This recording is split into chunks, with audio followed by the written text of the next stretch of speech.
Isang mapagpalang araw guys. I-give muna tayo at diligan natin ang halaman natin.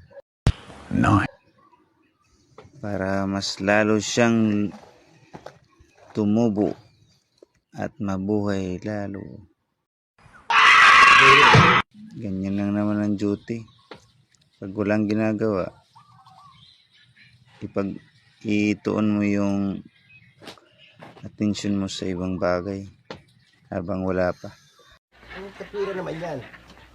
Si Miming natutulog pa. Bakit mo ako binibidyohan? Stop it. Get some help. Dilig na naman tayo sa kamote guys. Kamote sa alugbati lang yung tinanim ko dyan.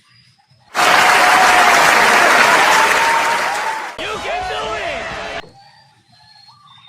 Wala namang ibang sa palengke. Hindi pa ako nakabalik sa palengke din.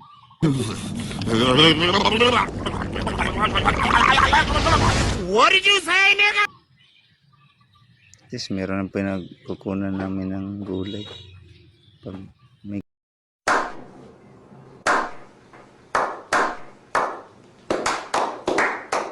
gagamitin kami. Assume na tayo sa duty. Assume na tayo guys. Dahil tapos na tayo magdilig. Yan. Ganyan na naman yung duty ko dito. Nasa kubo lang ako.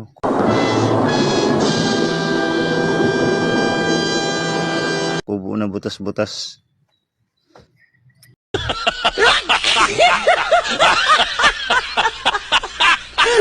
At least may masisilungan kapag mainit ang panahon. Salamat sa panonood guys. See you next time.